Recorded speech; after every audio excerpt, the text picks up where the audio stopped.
Homeric Greece. Have any of you studied at all in another class, perhaps, high school, perhaps,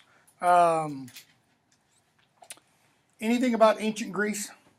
Show of hands. What did you study before, or what have you learned before? I took the mythology course.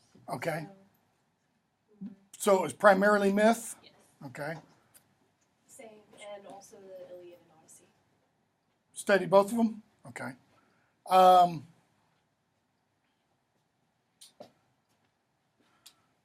The Greeks, I'm going to put this down real low because I shouldn't even be using this one.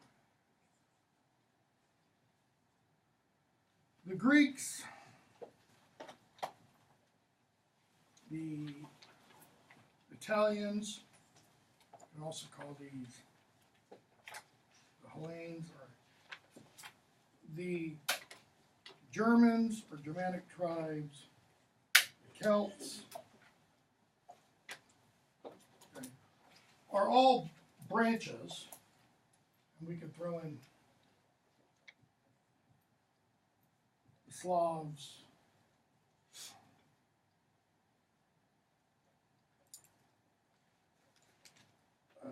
Indians, and the Persians, are all branches of the Indo-European group of speakers that existed in some place. We won't get into all the details because that's for another class. Take my history of the English language class if I ever offer it again, and you'll discuss this. Are all descendants of what are called the Indo-European peoples who lived in a relatively small enclosed area sometime between roughly 7,500 to 5,000 BC. Okay? They probably lived or had as their homeland an area north of the Caucasus Mountains, which go between the Black and Caspian Seas. Okay, so north of that is the southern steppes of Russia. All right, we say probably because we're not exactly sure where the Indo-European peoples moved out from. This is pretty much the number one suggested idea. The number two, unless you're one of the adherents of this theory, in which case you think it's the number one, the number two theory is what is modern day Eastern Turkey, what's called Anatolia. Okay, that they began there, and that this group of people who all spoke around this time, definitely 7,500 BC, who all spoke one language. Okay, it began to split up. We don't know exactly why. There are theories as to why. But for some reason, this group began to split up. Okay, some moved from, if you're talking about, you got the Black Sea, Caspian Sea, the Black Sea over here, Caucasus Mountains, Mediterranean's over here. So this area of southern Russia here. Some moved from here way over here into modern day Mongolia, okay, the Gobi Desert. Okay, some moved down into what is modern day India, Persia, Iran. Okay, not Iraq. Okay, some moved northeast into what is modern day Russia. Okay. Some moved northwest into modern day Scandinavia, Germany, Denmark, etc. Some moved farther west, or the farthest west you could go, essentially, which is the Celtic Islands or the British Isles, modern day Ireland, England, Scotland, Wales. Okay. Some moved southwest and or west by southwest into modern day Greece, modern day Italy, and then the rest of Europe. Okay, France, Spain, etc. And each one of these groups, as they broke off, as they moved, become a different linguistic group. Okay, so that those who go down into what is modern day Iran, they bring with them proto-languages that develop into Persian and Avestan, for example. If they go over into India, they become Sanskrit initially, and then what are called the Prakrits, which are a more practical everyday form of Sanskrit, and then all of the modern, almost all, of the modern languages of India, Hindi, Bengali, etc. Okay? Also Afghanistan and Punjab or Pashtun is an Indo-European language. All the Slavic languages, okay, are that. The one that I mentioned, that ends up way over here in the Gobi Desert is a language called Tocharian, okay, which we know existed, and we think we have a pretty good idea, at least of some of the people who spoke Tocharian, because of mummies that have been found there in the Gobi Desert. And the really cool, strange, interesting thing about these mummies is they look, in terms of their dress and their appearance, what survives of them, is they look like Scots. They're dressed in tartan clothing, like real tartan clothing, and they have red hair and tattoos like you see on Scots bodies, okay? Celtic, kind of like swirls, but they're not Celts. They're not Celts at all. Probably something that indicates just a similarity between what that group became and the Celts later on, okay? And then the group that moves off into what is now modern-day Germany, they speak the Germanic languages, one of which evolves into modern-day English. Those that go into Greece speak the language that becomes Hellenic and the various forms of Hellenic, modern-day Greek, same with Italian and such, okay? Now, we're talking about Homer and his period. When did Homer live? If Homer is real. Roughly 8th century BC. So the 700s BC, all right? The events he describes in the Iliad and the Odyssey, however, don't occur. Those aren't 8th century BC events. When did those occur? If they occurred. And we now are pretty sure the Trojan War really happened. Maybe not exactly as is described in the Iliad, but it did occur. When did it occur? Anybody? Roughly 1200 BC, or 400 years before Homer was alive. So put that in some context. That's Shakespeare to us. Shakespeare died in 1616, 400 years ago. Okay, so we're as close to Shakespeare, time-wise, and kind of collective cultural memory-wise, as Homer was to the events described in the Iliad and the Odyssey. Okay? So, how accurate is our knowledge of 16th century England? It's pretty accurate, we think. Now, we have an advantage that Homer wouldn't necessarily have had in terms of we've got written material that survived from that period. Okay? As far as we know, there's no written material that survives from this period of Greek prehistory. That's why it's called prehistory. There's nothing written that survives from it. I mean, we do have clay material that survives that has writing on it, but none of it describes the events that are described in the Iliad and the Odyssey. Okay? So, how did Homer come up with his stories? Oral tradition. Oral tradition. Okay? Whoever survived the Trojan War. There were Greeks who survived. There were Trojans who survived. If we accept that the accounts that we are reading about are based in history, okay? Somebody lived, they went on, this soldier told what happened to his son, who then passed it on to his son, who passed it on to his son or daughter, passed it on, etc. Okay? We know that by Homer's time, there are professional, whatever you want to call them, storytellers, minstrels, okay, who get paid, who are employed to recount songs, okay, and the songs are largely historical in nature, though they get embellished. Homer is probably, if Homer is real, I'm going to assume for the sake of argument, Homer was real. He really lived. He was blind.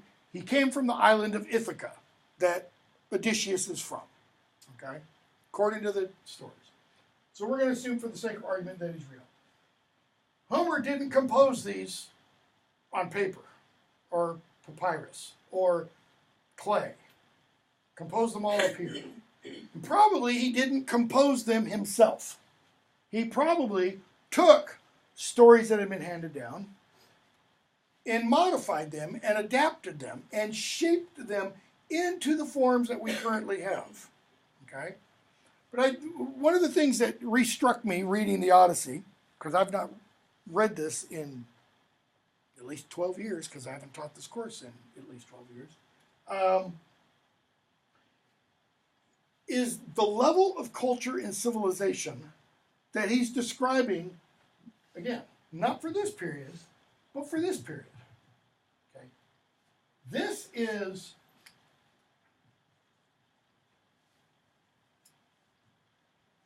the Bronze Age.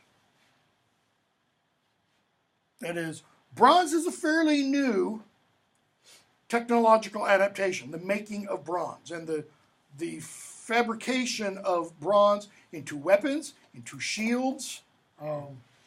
This thing we're working, I could pull up a bunch of images, for example, from the British Museum that shows you weapons, helmets from Bronze Age Greece, okay, which aren't quite what we get described in here.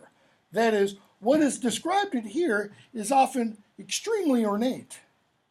What we have that survives doesn't come across as ornate. For example,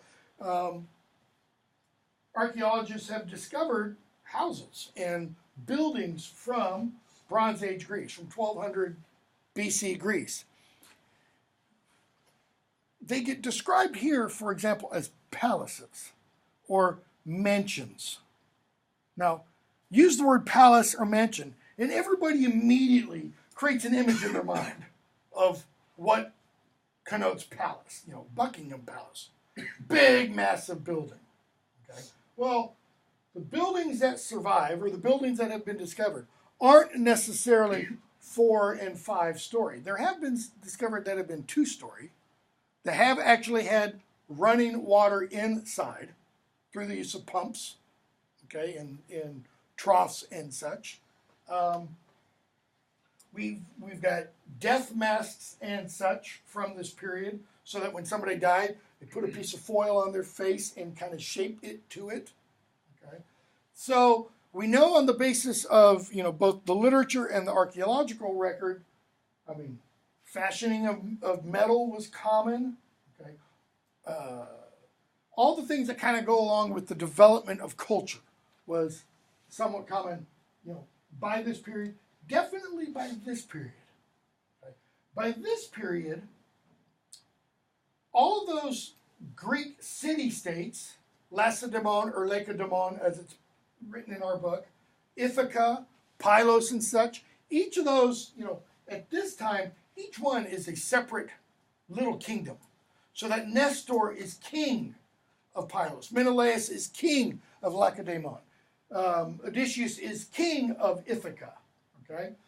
But just a few hundred years after this is when you start to see those city-states merge into nation states.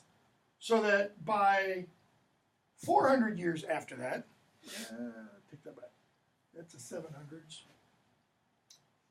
300 years after that, in the 400s, when you get the Peloponnesian Wars, who are those wars between?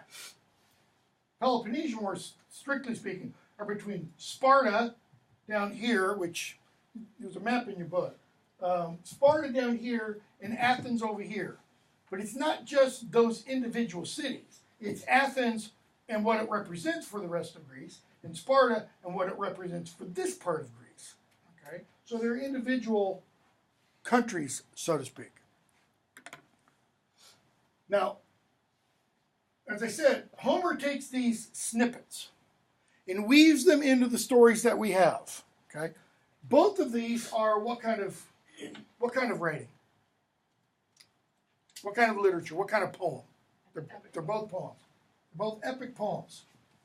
Epic meaning what? And your book actually gives this as one of the definitions. I really don't like it, but we'll go with it. Is it just length? Length. Really, really long. You know, movies that come out today that are over 3 hours long are often called epics, simply because they're 3 hours long. Okay? Is it just length? Probably not. There is a bunch of Middle English poetry, for example, that is longer than the Iliad and the Odyssey put together. There's this one poem called the Ormulum, written by a monk named Orm. It's 30,000 lines of dreadfully dull, didactic verse. It's just preaching. It's really, really, nobody reads it, other than for scholarly reasons. Because this guy Orm, in the Middle Ages, England, came up with spelling reform. And so he used his own form of spelling. He's trying to reform spelling. He comes up with his own form of spelling. It's one of the useful things because it tells us some things about how, what letters sounded like what in the Middle English. It's one of the ways we know how Middle English sounds. But nobody reads this thing for pleasure. Is it about spelling? No, it's not about spelling. But he talks in there about how, you double a vowel to make such and such sound. Or you double a consonant to make such and such sound. Okay? It's really long, so does that make it an epic? No. So what other qualities are there to epic other than length? Invocation of the Muse. They all begin, a real epic, all begins with the speaker of the poem crying out to the gods, help, inspire me, speak through me. Okay? Beowulf is often called the Anglo-Saxon epic. Doesn't have an invocation to a muse at all. El Cid, often called an epic, doesn't have the invocation to a muse. Don Quixote doesn't have invocation of a muse. Paradise Lost does.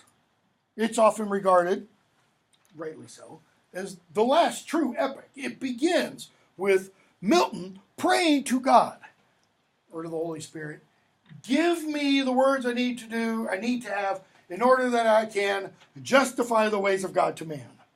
Okay? Dante doesn't really, you'll see when we get to it. I mean, he kind of has an invocation to a muse, but not like in the Iliad, not like in the Odyssey, not like in the Aeneid, the three great classical epics. Okay, so you've got length, invocation of muse.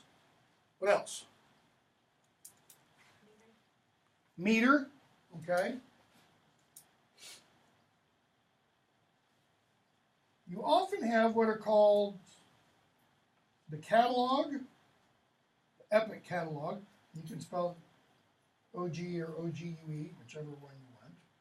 And you also have epic similes. You know, it's not just that so-and-so is fast as a cheetah. It goes on and on and on and on, so that the epic simile usually is multiple lines long. Okay? The catalog is exactly what it sounds like. And you get that more, much more, in the Iliad than you do in the Odyssey. In the Iliad, you'll get long descriptions of the Achaeans and their armament. That is, the weapons they're using and their armor, their shields, the kind of body armor they're wearing, or you get a listing of all of the soldiers. Okay? We get that to some extent here. We get a listing a couple of times of the gods, okay, in Olympus, where they're kind of, you know, you've got Zeus, the All-Father, you've got Hera, his wife, you've got Hephaestus, the smith, you've got, okay. We don't see that as much in terms of the human characters. Okay? In the Iliad, you do. Now, it's thought that the Iliad is written first, probably when Homer is a young man, and then he comes back later and writes the Odyssey. We didn't read anything of the Iliad just because it's too many snippets. And you don't get a real feel for the whole work by reading just snippets. But for those, how many of you have read the Iliad before? Anybody? Okay, several of you. What do you mean not the real thing? It was in middle school, and it was a very long, boring book that was just telling the events. Okay. I thought you meant like something like the Illustrated Classics comic book version, which I had as a kid. I don't remember reading it, but it was, you know, I had it. So the Iliad's all about what? Trojan War. Is it? Books 1 through 24? Are they all about specifically the war? What's it really about? Or what could it actually, I mean, Iliad comes from Ilion, which is the Greek name for Troy. Okay? What other title could it have? Who's really the main character? How I Tried to Meet Your Mother. The Queen of Sparta. It's interesting. Never thought of it that way. Or How I Abducted Your Mother and Paid for It. Who's the main character on the Greek side? The Achaean side. Even though he's not literally Achaean. Achilles. Achilles. Okay? Why is he the main character? Why isn't it Menelaus? I mean, the story of the Iliad is what? How does it begin? We get this relayed in the Odyssey. What happens? Paris comes and visits Menelaus, right? At his palace, let's say. And what? Has a good time and leaves? He takes whose wife? He takes Menelaus' wife, who is named Helen. She whose face launched 1,000 ships, according to the Chapman version of Homer. Okay. He takes Helen. Paris takes Helen from Menelaus and sails on off back to Troy. Does he take Helen? Or does she willingly go with him? See, how you understand what occurs colors your reading of the Iliad. I mean, it's pretty clear from both the Iliad and the Odyssey. Helen willingly goes. I mean, it's kind of like she falls in love with Paris, okay, and she goes off with him. That launches, Menelaus goes to his big brother, Agamemnon, and says, my wife's been taken. He doesn't tell him she willingly went with him. She's been taken. So now Menelaus's and Agamemnon's, as families, honor has got to be fought for. Okay? So they raise an army of not just Lacedaemonians, but all tribes of Greece, okay? And they launch their voyage. It's various things that happen at the beginning of that story, let's say, not the Iliad, but of the story of what becomes the Iliad. Various things that happen at the beginning that have, like rocks in a pond. They have reverberations. They have ripple effects off towards what is happening in this book and later. I mean, for example, we're going to hear things about Agamemnon and what happens to him when he goes home. Well, depending on which version of the story you're reading about Agamemnon, you might hear one thing about why Agamemnon dies, or you might hear something else. Okay? For example, before he goes, he sacrifices his daughter. He is told by the gods, if you don't sacrifice your daughter, you will not have success. So, okay, you got to do it. So he sacrifices Iphigenia, his daughter, at a place called Aulis. His wife tells him, don't do it or you're going to pay. So when we read Agamemnon in a couple of weeks, okay, maybe not even that far, we're going to hear one version about why Agamemnon dies. There are other ways of understanding about why Agamemnon dies. Okay? For example, we're going to see in that play, just titled Agamemnon, when he arrives home, they meaning his wife Clytemnestra and her unbeknownst to Agamemnon lover, Aegisthus, they literally roll out the red carpet. Think Hollywood Oscars. Red carpet for all the celebrities to walk on. What does that mean? Only one kind of person could walk on the red carpet in ancient Greek society. Gods. The red carpet was reserved for if a god visited you, you rolled out the red carpet for the gods to walk on. And Agamemnon just goes striding down that. Okay? So, one way to understand that is Agamemnon is essentially saying, I am like a god. Well, anywhere in Greek society, a human compares him or herself to the gods. One thing is going to happen. It might happen soon, or it might happen late. But you can guarantee it's going to happen.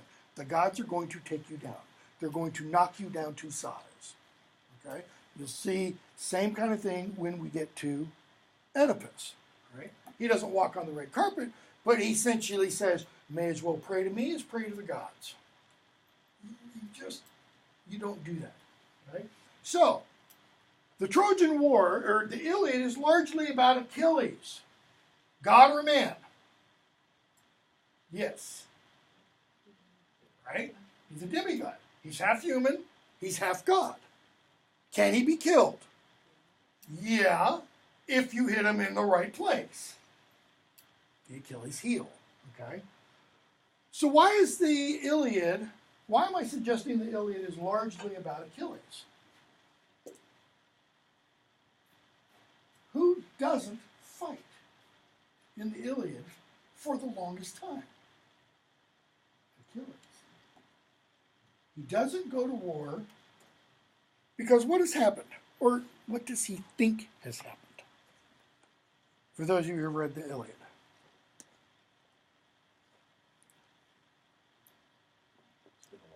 He has a woman kidnapped, captured if you want, taken from him by Agamemnon. Okay? Slave girl. And he says, I'm not fighting until she's returned. And Agamemnon says, I don't answer to you. I'm not returning her. So he doesn't fight. That's why it goes so poorly for the Greeks for so long. If Achilles enters the war in year one, it's not a 10-year war. Okay? One event causes Achilles to enter the war. Anybody know what it is? Yes. Is it just one of his friends? It's a guy named Patroclus, his closest friend, his confidant. According to one way to read the poem, his lover. Patroclus is killed. By whom? Hector. Okay. And that just sends Achilles over the edge. So Achilles enters the lists, to use a medieval term. He kills Hector, and that's it. He gets his revenge. Hector's dead. What does he then do? He takes Hector's body, he ties it to his chariot, and he drags it around and around and around and around and around the battlefield. And he says, Hector will never be buried. See, in Greek society, Greek religious belief, cultural belief, in order for the soul to have rest, they believed in the soul. In order for the soul to have rest, the person must be buried. Buried doesn't mean cement tomb 6 feet under the ground, meeting all the local water laws and all that kind of stuff. It simply means dust scattered over the body, maybe with a little wine poured out for the gods. That's all. Achilles wouldn't allow that. Okay? Until Hector's father sneaks in at night, begs him, and Achilles acquiesces. Okay? It's only after all that happens that the Greeks eventually then come to win the war. Achilles is killed, okay? And then the Greeks start to go home. That's kind of where we pick up here. How long were the Greeks, the Achaeans and others, at Troy before they won? 10 years. Okay? So when this opens, how long has Odysseus actually been gone? 20 years or 19 years. 10 years for the actual battle or the war. Okay? But then it takes Odysseus 10 years to get home. He's the only one. He's the only one that isn't already home by now. Other, obviously, than those who died, either in battle or on their way home. We hear about others who die on their way home. All of Odysseus's men die on the journey home. He's the only one that survives. Okay? So when this opens, how old is his son, Telemachus? Or Telemachus? Yeah, he was a newborn when Odysseus left. Okay? So, what kind of home was Telemachus raised in? Yeah, I mean, what would we call it today? Single parent home. He had his mother. I mean, he had slaves and servants, obviously, but he only had his mother. He didn't have his father. Okay? Why is that significant or important in a Bronze Age Greek home? Okay. What is he lacking?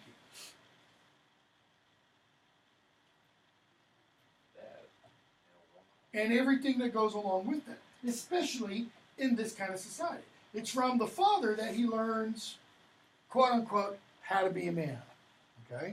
That is, how he treats his servants, how he treats his slaves, how he fights in war, how he leads his soldiers. Does he have soldiers? No. Okay. Why not?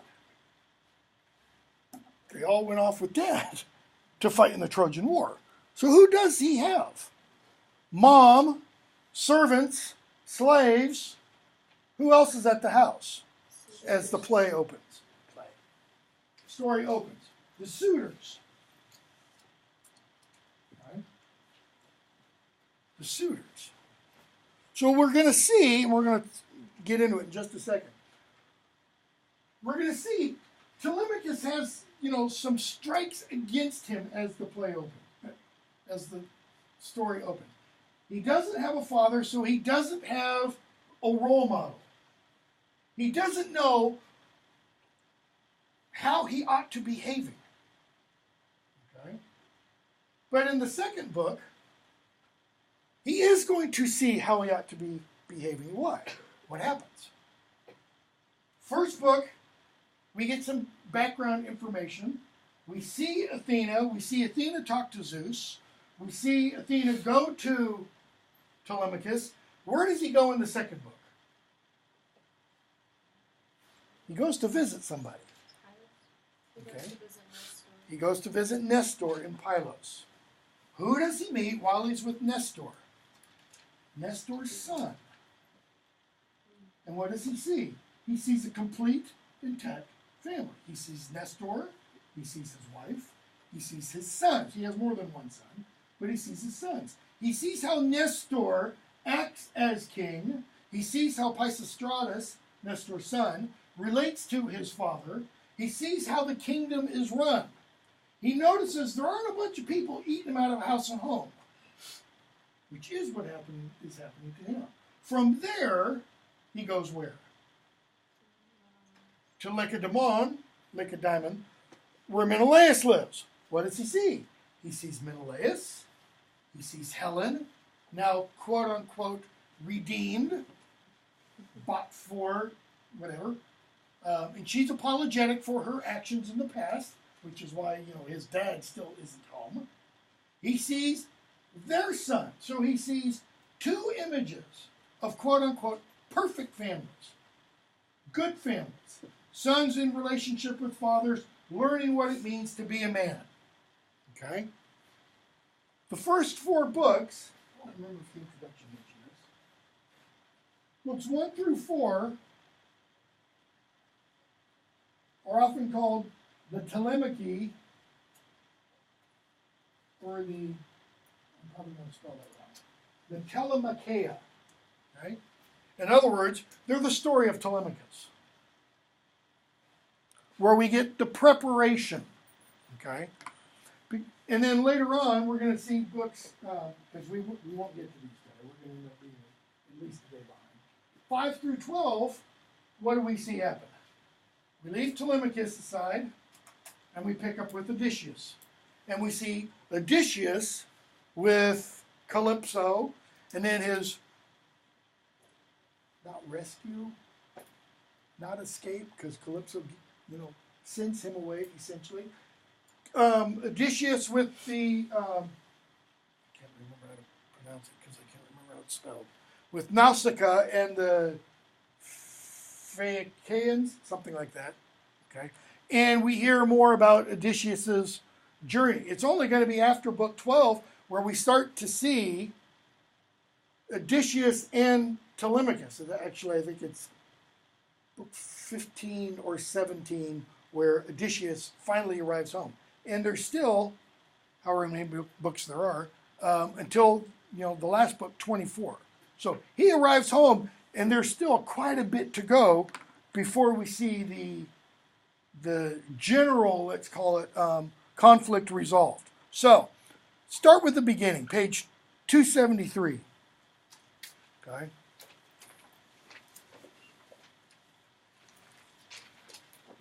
Sing in me, Muse. And we're not going to go through every line, obviously. But sing in me, Muse, and through me tell the story of that man skilled in all ways of contending, the wanderer, harried for years on end after he plundered the stronghold of the proud height of Troy. Now, one of the interesting things about the Iliad and the Odyssey is we get a lot of modern words in English that come from these stories. Okay? Like an Odyssey. The word is based upon Odysseus' name. What does it mean, an Odyssey?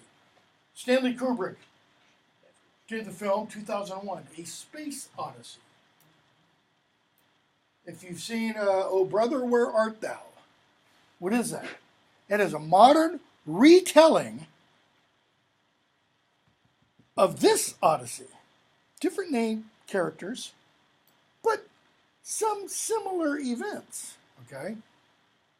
It's a long, wandering journey. Odysseus seemingly doesn't have a set destination other than home, but it's always interrupted, okay? So, through me tell the story of that man skilled in all ways of contending. That's a nice way of saying, what kind of person is Odysseus? resourceful. He's usually given that kind of epithet: resourceful, cunning, wily, clever, strategic. Okay? And that's another aspect of not only this, but of Homer's what's called oral formulaic process of stating the stories. For example, almost every time you see Athena named, what goes along with her name? Gray-eyed. Obviously, she has gray eyes. Okay, but that's said almost every time. That's called an oral formula. It is something the singer of the tale doesn't need to remember. He always has it there. It always helps fill out the meter. Okay. Similarly, so-and-so goes out on the ocean, the blank, blank sea. Wine dark sea. Okay. So you get these formulaic phrases that are used throughout. In fact, sometimes they're entire lines. The dawn arose and did what? Spread its fingertips of rose, or its rosy fingertips. Okay? Again and again and again. So, let me skip the rest of the invocation and pick up around. Actually, I'm not skipping, I'm just skipping some. Pick up around line, must be 15 or 16, page 274. Of these adventures, because the poet has mentioned some, of these adventures, Muse, daughter of Zeus, tell us in our time, lift the great song again, begin when all the rest who left behind them headlong death and the battler at sea had long ago returned, while he alone still hungered for home and wife. Her ladyship, Calypso, clung to him in her sea-hollowed caves, a nymph, immortal, most beautiful, who craved him for her own. Skip a little bit more. Yet all the gods had pitied Lord Odysseus, all but Poseidon, raging cold and rough against the brave king till he came ashore at last on his own land. Notice, till. Does that mean Poseidon gives up his rage, gives up his anger once Odysseus lands on the coast of Ithaca? Is he like, okay, you got to home base, you're fine now, you're safe? Not quite. Why is Poseidon so angry with Odysseus? He poked out his son, Polyphemus' arm. He blinded his Cyclops son. Pronounced either Polyphemus or Polyphemus. You'll hear it both. Okay? So, we begin where? Do we begin on the island of Ogygia with Calypso and Odysseus? No. We begin on Mount Olympus. Because all the gods are together on Olympus except Poseidon. See, Poseidon's not there at this council of the gods. Because if he had been there, what probably would not have happened? Yeah, Zeus wouldn't say, okay, we'll send Hermes down and... So, in the bright hall of Zeus upon Olympus, the other gods were all at home. And Zeus, the father of gods and men, made conversation, for he had meditated on Aegisthus. That's when I pronounced earlier Aegisthus. Different translations, different spellings of his name. For he had meditated on Aegisthus, dead by the hand of Agamemnon's son, Orestes. That's what we're going to be reading in a week or two. And spoke his thought and before them all, my word, how mortals take the gods to task. What does he mean? Can men contend with gods? No. No. The gods just, flick them away like bugs. All their afflictions come from us, we hear. Well, we're going to read Oedipus the king. And what are we going to be told? The gods afflict us. If we were going all the way up and reading other tragedy, we could read King Lear, and we'd hear, the gods afflict us to make sport with us. We could read Antony and Cleopatra. Same thing, okay? And what of their own feelings? This is Zeus kind of saying, Not me. I'm not the one guilty for what's happening down there. So it's the God's apology, the God's defense. Greed and folly double the suffering in the lot of man. In other words, that is humanity's problem. Greed, which is simply put what? Is it desire for money, which is what people usually think greed is? No, it's simply desire. Wanting something one doesn't have. That thing someone might want might be a good thing. Okay? I want to be more virtuous. Means I'm not virtuous enough now and I need more. But it's desire for more. Okay? But it's not just desire. It's desire and folly. Foolishness. Double the suffering and lot of man. See how Aegisthus, for his double portion, stole Agamemnon's wife and killed the soldier on his homecoming day. His double portion. I think he's saying his double portion of why he deserved death. One, he took Agamemnon's wife Clytemnestra, and two, he killed Agamemnon on his homecoming. And yet Aegisthus knew that his own doom lay in this. In some versions of the story, Aegisthus knows what's going to happen to him if he kills Agamemnon. And he goes through with it. We gods had warned him, sent down Hermes Argeiophantes, our most observant courier, to say, don't kill the man, don't touch his wife, or you'll face a reckoning with Orestes, the day he comes of age and wants his patrimony. Friendly advice, but would Aegisthus take it? So what's he saying? We tried to help. What happens in the story of Oedipus the king? The gods try to tell Oedipus, say, Oedipus, we told your parents, you are fated to kill your father and sleep with your mother. You hear that. Prophecy comes to you. You are told that.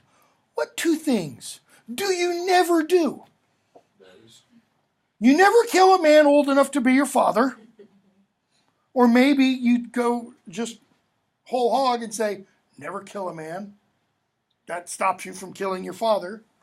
Never sleep with a woman old enough to be your mother. Or maybe you go full celibate. Never sleep with a woman. And what do? You stop the prophecy. But what comes throughout all of this Greek literature, if we were going to read all of it, you can't stop fate. It's when you know what your fate is that you are almost damned to make it happen. It's your attempt to stop it that makes it happen. We'll see that when we get to Oedipus the king. Now he has paid the reckoning in full. So, why did Zeus, according to the kind of the Greek mindset, the reason Zeus sends Hermes to tell Aegisthus that is simply one. There's one reason. It's so that the gods are free from blame. We told you what would happen. What would have happened if they hadn't told him anything? He would blame the gods. Okay? But the human Greek side of that is, maybe they wouldn't have put in his mind, take Clytemnestra and kill her husband. Because it's before he takes Clytemnestra, it's before he becomes her lover, that this word is told to him. So it's like he's going along fat, dumb, and happy through his life, and the God says, don't screw around with Clytemnestra or kill her husband. What? This? Screw around with, well, she is kind of hot, you know. Her husband's not around. He's been gone for how long? 10 years. Maybe he's not coming back. Even in the 10 years that the Trojan War goes on, Helen is taken by Paris. And yet we're going to find out in the little scene that recounts here that she recounts, that she and Menelaus recount, about the horse. Okay? She's already married to somebody else, not Paris, in Troy. Zeus is the one who abducts her. She doesn't marry him. She marries another guy, Deiphobos. And it's Menelaus who talks about that, who says, yeah, well, while we were in the body of the horse and you were walking around when you were married to Deiphobos, so married to Menelaus first, kidnapped by Paris, goes off with him, obviously sleeps with him, then marries this other guy, and then at the end kind of says, oh, I didn't mean it, and goes back off to Greece with Menelaus. So now Athena jumps in. We get out of here at 11:05. It says, O Majesty, Father of us all, that man is in the dust indeed, and justly. So perish all who do what he had done.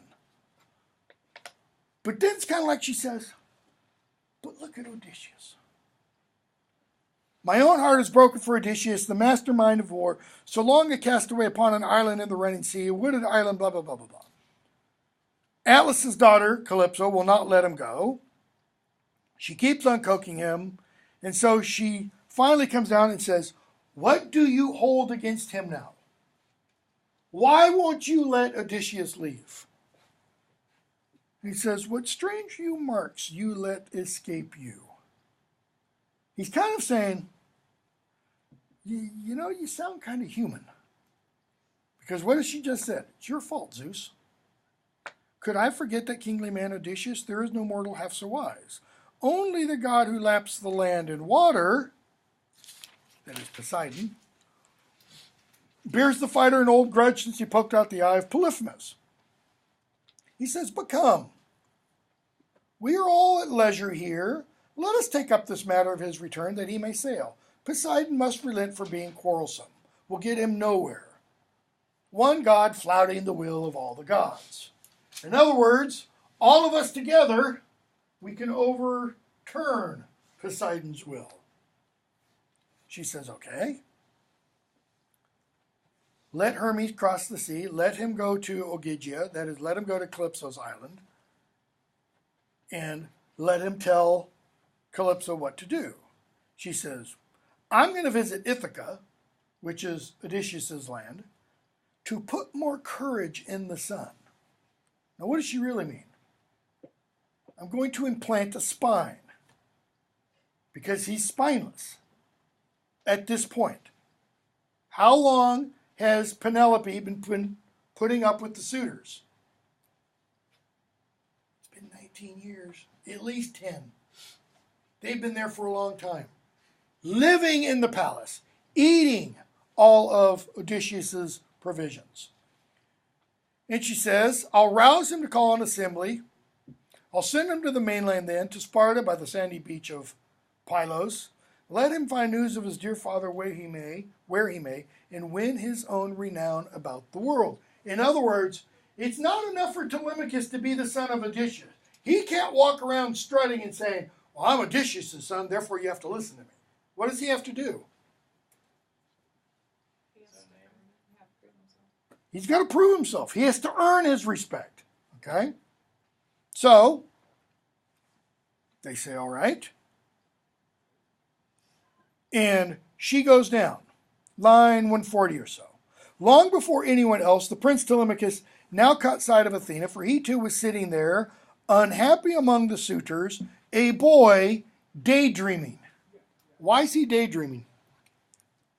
Or, if we can speculate, what's he daydreaming of?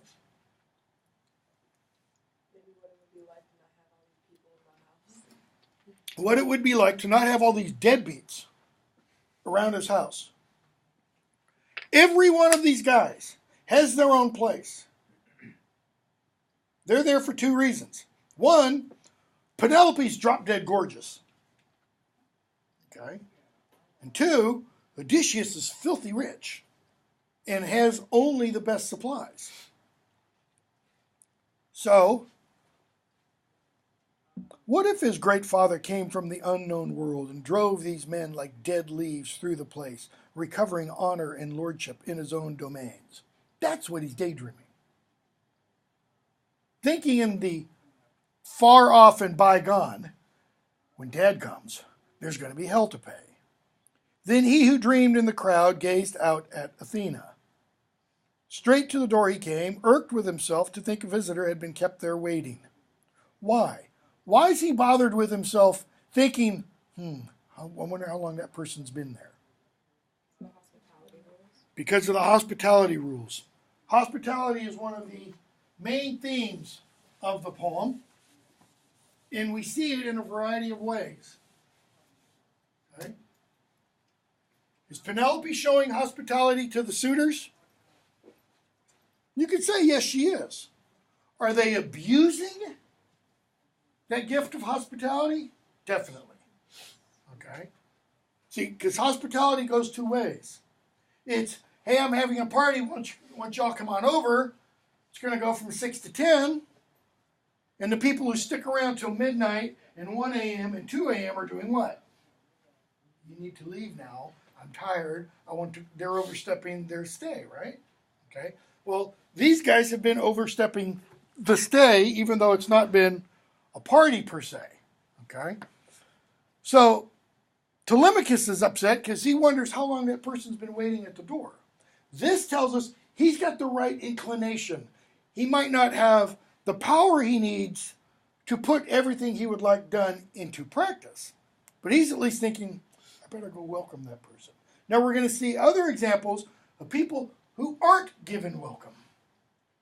Okay? And what happens to them? Well, we've already heard one mentioned of. Agamemnon, upon his return from the Trojan War, is not welcomed the way he ought to be.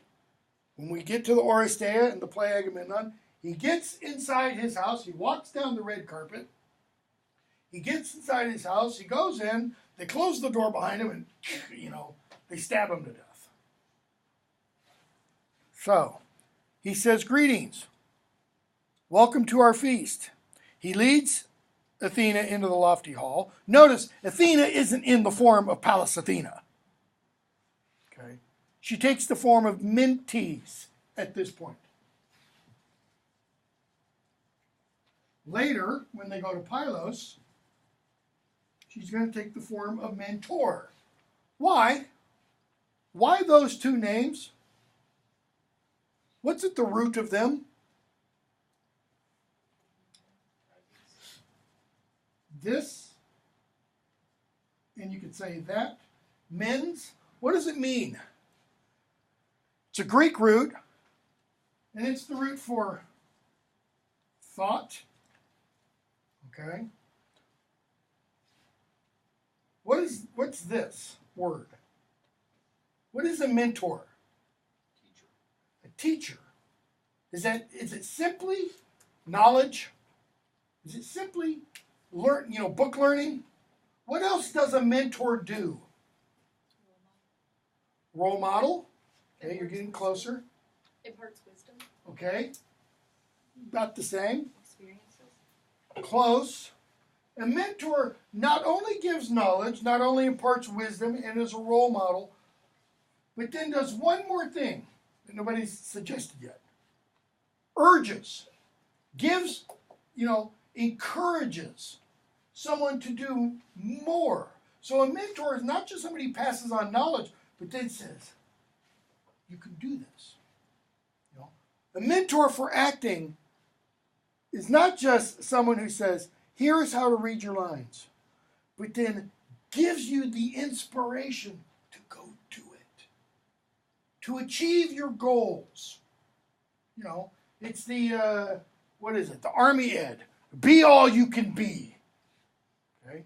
That's mentoring. That's saying you can do more than what you're doing now. So what does she do? In the form of mentor. She shows him how to behave and kind of, cattle prods him forward. Come on, boy, get a move on. Let's go on to Pylos, meet Nestor. If you remember the Iliad, Nestor is the quote-unquote wise man of the Greeks in the Iliad. He's the one who kind of comes up with the good ideas along with Odysseus. He's the old, wise, kind of like a prophet at times, not Tiresias level prophet, but close. Okay, so he gives her a coverlet seats her on a throne with a footrest, about line 160, all finely carved, draws his armchair near her to be away from the din of the suitors. Okay? Because to be amid the din, the suitors' riot, would ruin his guest's appetite, he thought, and he wished privacy. He wants to find out from this guest, have you heard anything of Odysseus? You get this impression, on the basis of this, that maybe everyone who visits Ithaca, Telemachus pulls aside and says, do you know anything about my father? Have you heard anything about Odysseus? What kind of news has he gotten? None. He hasn't heard anything. He hasn't heard that he's dead. He hasn't heard that he's living. It's like, nope, I have no news about your father. He's MIA. Okay? Then the suitors all come in. So Telemachus speaks to Athena, and he tells her that he thinks his father is dead. Line 200. He's lost. He came to grief and perished, and there's no help for us, and someone's hoping he still may come. What does he mean? There's no help for us, and someone's hoping he still may come. I can't hope that my father will come and make things right here. Because he's dead. He's not coming. So then what follows from that? What should be following in Telemachus' actions from that realization? He should be stepping up. I've got to do it myself. What's the problem? One man against how many? Multiple. Okay. So he says, oh, but never mind my problems. Who are you? Where do you come from? Where's your home and family? What kind of ship is yours? Where are your sailors? I don't suppose you walked here on the sea. Notice the little irony there, because that's exactly what she did, we were told. So she answers, line 230. Well, I came here. As for my sailing here, the tale was that your father had come home. Therefore I came. I see the gods delay him. But never in this world is Odysseus dead, only detained somewhere. He says, here, I'm going to forecast for you. That is, make a prophecy. As the gods put the strong feeling in me, I see it all, and I'm no prophet, no adept in bird signs. He will not now be long away from Ithaca, his father's dear land. Though he be in chains, he'll scheme a way to come. He can do anything. But she says, but explain to me. You're Odysseus' boy, right? He says, yes. She says,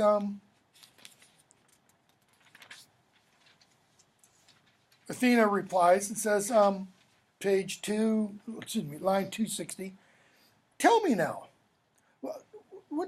what's going on here?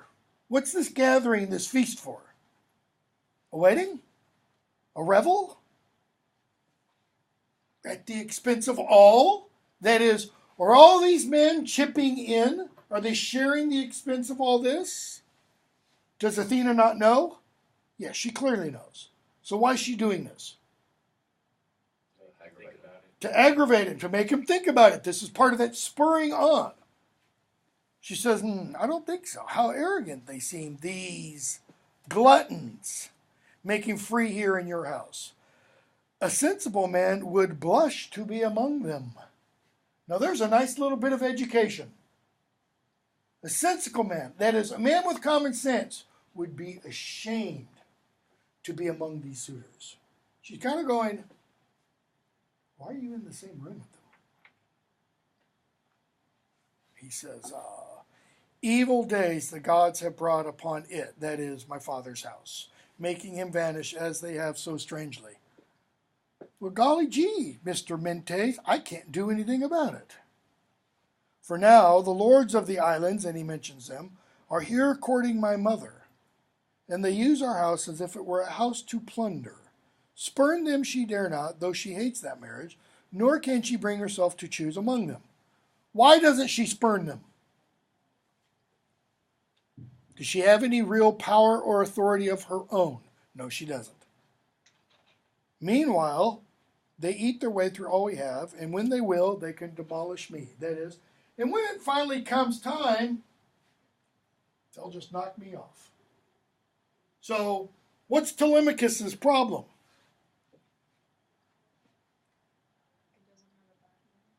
He doesn't have a backbone. He doesn't know how to be a man because he doesn't have a role model. Who are his male role models? Yeah, these guys. So, Athena says, well, if I were you, meaning if I were in your shoes, nice little bit of role modeling here, I should take steps to make these men disperse. Here's what I would do. Call the islanders to assembly, speak your will, tell them what you're thinking, call the gods to witness. See, that's always a danger. You call the gods as witness. I mean, what does Scarlett O'Hara say? Yes, God is my witness, you know. The suitors must go scattering to their homes. Because you're calling on the gods to hold everyone to account. Here's a course for you if you agree. Get a craft, get a boat, 20 oars. Go abroad. That is, sail around some of the islands. Go look for your father. Find out if anybody's heard anything. He's apparently been here his whole life. Okay? Go to Nestor's first. Why? He's old, he's wise, he's seen a lot, he's probably heard a lot. Then go to Menelaus, the red-haired king at Sparta. Last man home of all the Achaeans. Okay? Last man home kind of means, well, Odysseus left before him. Maybe he's heard something. If you should learn your father is alive and coming home, you might be able to hold out a year. Or if you learn that he's dead and gone, then you can come back to your own dear country, raise a mound for him, burn his gear, with all the funeral honors due the man, and give your mother to another husband. Notice what that means. Assert yourself.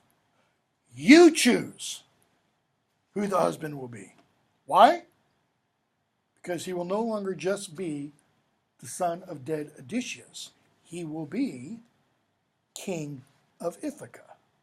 In other words, step into your role. When you've done all this or seen it done, it will be time to ponder concerning these contenders. How you should kill them. Notice, she's saying, kill them. This is what they deserve. You got to suck it up, kid. Be a man. After you do all this, then you'll start to think about, well, how are you going to go about that? Outright or by guile. You need not bear this insolence of theirs. You are a child no longer. He's 19 or 20 years old. She's saying it's time to put away the toys and pull out the real armor in sword. Have you heard what glory young Orestes won when he cut down that two-faced man Aegisthus for killing his illustrious father? So one of the things we're going to see in here is we do see the intact families. We see Nestor, I don't remember her name, his wife, and his one son, spelled something like that, Pisistratus. We see Menelaus, Helen, and his son is escaping my thought. Okay. We see in story form, I think it's two ends there, Agamemnon, Clytemnestra, Nestor, and their son, Orestes. Okay? And what have we been told now a couple of times? Agamemnon is killed by Clytemnestra and her lover Aegisthus. What does his son do? He avenges his father's death. Even though avenging his father's death means what? He kills her lover, but he also kills his mother. He becomes a matricide. Okay? Pretty much no matter what culture you're in, killing your parents isn't a good thing. Okay? Especially when you're from this family, Agamemnon's family. Agamemnon and his brother are the sons of Atreus. Agamemnon and Menelaus are the sons of Atreus. Atreus is a guy, I meant to reread this myth last night and I did not, so I might be off on this. Atreus is a guy who got in a war with another king, and he ended up killing that other king's sons and serving them to him in a feast. And it was only at the end of the it was only at the end of the feast that he revealed it to him. Made him a little angry. Was that Tantalus? That he did that too? Yeah, I think so. I think it is And it Tantalus. was his two sons. Which is why when Tantalus dies and goes to Hades, he always has food just out of his reach. That's why something is tantalizing. It never satisfies. You never really take hold of it. Okay? But Orestes kills his mother. Okay? And because he kills his mother, the gods send the Furies, or the Harpies if you want, after him. Because you're not supposed to kill your parents. You're going to see through the story arc of those three plays what happens to Orestes and his sister. But what is Athena doing here? She's holding Orestes out as what? Here's your model, kid. Follow him. Okay? Dear friend, you are tall and well set up. In other words, you are a man. I see. Be brave. You too, and men in times to come, will speak of you respectfully. So, she leaves. She goes out to the harbor. She gets a ship. She talks 20 men to join. And Telemachus goes off with her the next morning. Okay? Book 2, notice the little subtitle, A Hero's Son Awakens. He leaves his room, and we're told about line 6. Second half of the line. He leaves his room, a God's brilliance upon him. In other words, she's kind of left her favor with him. So it's almost like he sparkles. Not literally. It's just, he's got good luck now. Okay? She lavishes on him a sunlit grace that held the eye of the multitude. Because what's he going to do at this point? He's going to go off and call that town assembly. He gets everybody there. What is Athena doing? By putting this brilliance, this favor on him, she's making everybody look at him literally in a new light. Like, whoa, that's not the Telemachus we've seen acting how in the palace? Like a boy or skulking. My daddy were here. You and me. Because that's how he's been acting. So, he says, you guys are eating me out of house and home. I swear by the gods, it's going to come to an end.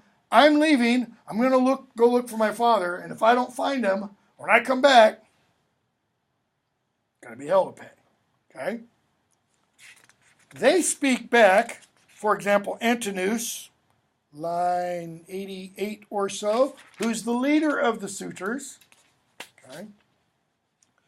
And others speak back, and he speaks back to them. We're going to skip a bunch of that. Mentor speaks, that is Athena. And he finally goes off, and I'm going to skip. Just before he goes off, he goes to Euryclea, his nurse, the woman who essentially raised him, because, queens don't do that stuff. They have other people do it for them. And he begs from her supplies, and he also gets her to promise not to tell Penelope where he's gone for 12 days, or until she finds out, then he can fess up. And Euryclea helps him in his endeavor. So book 3, he goes off. And he goes off to the Lord of the Western Approaches. This is Nestor. You've got it marked here, on page 4 at the beginning, you've got this map. Don't go under there. You've got this map. Ithaca is this little island here. Okay. Pylos is down here. Okay. This is where Nestor is. And then trying to find, I had it the other night and I forgot where it was. Lacedaemon's in here somewhere. Okay, so he's sailing south to Nestor.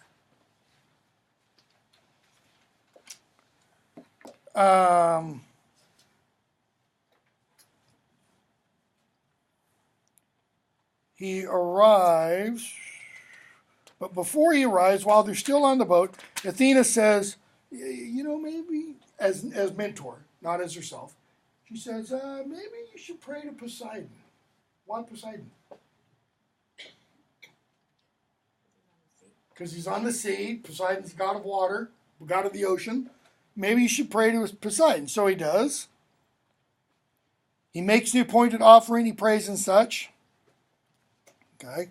Mentor does. And they arrive, and Nestor asks them some questions. Who are you? Why are you here? Blah, blah, blah, blah, blah. Okay? So Telemachus replies, about line 88 on page 298. I want news of my father, Odysseus, known for his great heart, and I will comb the wide world for it. Skipping a few lines, he says, no one can say for sure where he was killed, whether some hostile landsman or the sea. The storm waves on the deep sea got the best of him. Skipping a few more lines, he says, that man was born for trouble. Okay? Nestor says, wow, man, Odysseus, I haven't thought about him for a long time. You take me back to all the trouble we went through in that country, meaning Troy. You take me back, what's he mean? 10 years at least. Okay? Possibly even all the way back to 20, because he starts to mention people who are no longer with them, who died as a result of that. Achilles, Ajax, Patroclus, his own son, Antilochus, or Antilochus if you want. Could any mortal man, he says, line 120, tell the whole story? Now, this might be Homer's way of saying, hey, look at me. I already did. And I'm telling the sequel now. Okay? So, Nestor goes on, talks about what happened when they plundered Priam's town and such, and how God scattered the Achaeans. He had a mind to make homecoming hard for them. Evil days came on them. Okay? And then he says, at the end of his big, long speech, line 209, he mentions Agamemnon again. So how many times have we heard Agamemnon and what happened to him mentioned so far? 4 or 5 at least. Okay? We heard it first in the Council of the Gods, and then we've heard Athena refer to it a couple of times to Telemachus, and now we've heard it again. And he says how Orestes paid Aegisthus for what happened to Agamemnon. And Nestor says, about 209, that is a good thing now for a man to leave a son behind him, like the son who punished Aegisthus for the murder of his great father. You too. What's the two mean? You're like Orestes. You too are tall and well set up, I see. Notice, it's the exact same phrase Athena used. Okay? It's a formula. It's something that the poet doesn't have to remember. It's just stored away there in his mind. You two are tall and well set up, I see. Be brave, you two, so men in times to come will speak well of you. Men in times to come doesn't just mean will speak well of you while you are alive. It means long after you're dead. Because one thing that both this kind of epic and medieval epic, Beowulf, some of the sagas of the Icelanders and such, the Nibelungenlied of Old High German, what they all say is you got one thing going for you. Your fame, your reputation. It's the one thing that lives after. Okay? So Telemachus replies, and then Nestor replies. And he says, by the way, I hear your mother's troubled with a crowd of suitors, that they live with you uninvited, making trouble. Tell me how you take this. That's his way of saying, and you haven't kicked them out yet? What gives? I mean, are you Odysseus' son? Is really what he's saying. Do the people side against you, hearkening to some oracle? That is, has there been some word from the god that keeps everybody just going along with what's going along? Who knows, your father might come home someday alone or backed by troops and have it out with them. If gray-eyed Athena loved you the way she did Odysseus in the old days, in Troy country, well, if she cared for you that way, there would be those to quit this marriage game. Okay? So what's going to happen? They keep talking back and forth, and Athena breaks in and says, what strange talk you permit yourself, Telemachus. A god could save the man by simply wishing it. Because he says, now, Dad's dead, I'm sure. A god could save him by simply wishing it. If I were he, I should prefer to suffer years at sea and then be safe at home. Better that than a knife at my hearthside where Agamemnon found it, killed by adulterers. She's implying you'd better do something or your case will be the same as Orestes. If your mother is given in marriage to one of these men, she will become an adulterer. Then what are you going to do? Okay, we'll stop there, and we'll get a lot further. We won't finish. We'll probably try to get at least through, I don't know, book 15 or so, whatever the day is, Thursday. And I'll try to do the quiz, a practice quiz, for Thursday.